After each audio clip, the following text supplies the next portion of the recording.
Aujourd'hui, pour la première fois de ma vie, je me suis sentie femme et je me suis plus sentie être une handicapée.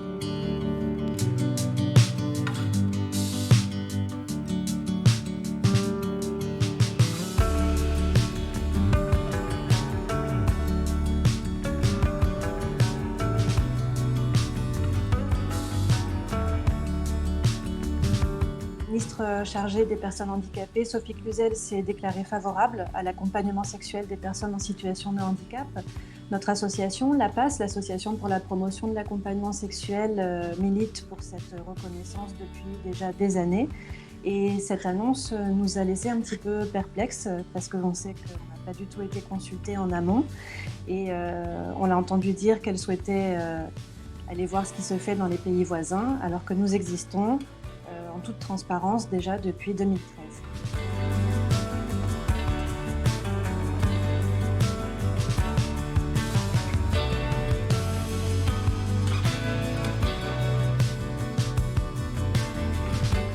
Donc malgré tout, cette annonce reste quand même une bonne nouvelle parce que on parle de notre association et on réouvre le débat sur la question de l'accompagnement à la vie affective et sexuelle des personnes en situation de handicap dans notre pays.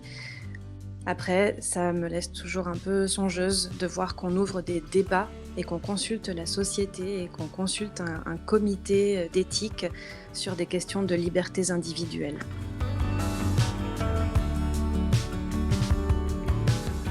Selon nous, il serait beaucoup plus précieux et important d'aller consulter directement les personnes concernées, les personnes qui sont accompagnées sexuellement régulièrement par notre association, y compris les professionnels du médico-social qui sont souvent très démunis face aux résidents qu'ils accompagnent quotidiennement, qui ont des pulsions sexuelles, parfois qui s'automutilent.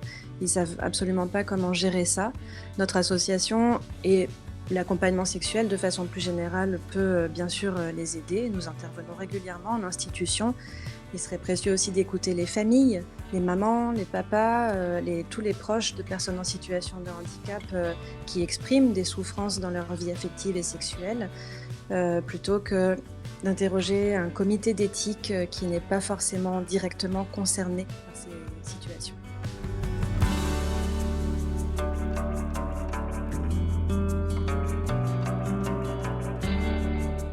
Les demandes qu'on reçoit sont essentiellement pour exprimer une souffrance du fait que donc beaucoup de personnes se sentent objets de soins et non pas sujets de soins. Des personnes qui nous disent je suis handicapée, je suis un handicapé, je suis une handicapée et qui reviennent vers nous après un accompagnement sexuel et qui nous disent aujourd'hui je suis une femme.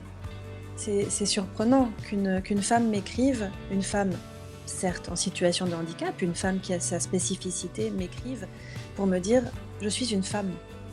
Aujourd'hui, pour la première fois de ma vie, je me suis sentie femme et je me suis plus sentie être une handicapée, touchée avec des gants en latex, avec des mains médicales pour des soins médicaux. Aujourd'hui, j'ai été touchée avec des mains douces, des mains désirantes, où j'ai vraiment senti que mon corps pouvait être aimable et désiré. Donc ça, ce sont vraiment de beaux retours qu'on a.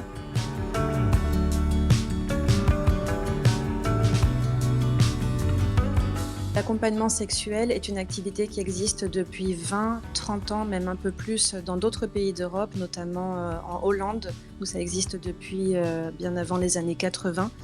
En Suisse, en Belgique, en Allemagne. Donc tous ces pays ont reconnu l'accompagnement sexuel et ici en France, les personnes exercent certes librement, mais nous qui faisons la mise en relation, nous sommes des proxénètes, nous pouvons aller en prison pour cela et les personnes qui bénéficient d'accompagnement sexuel sont des clients de la prostitution et encourent des amendes ou, pire, peuvent aller également en prison.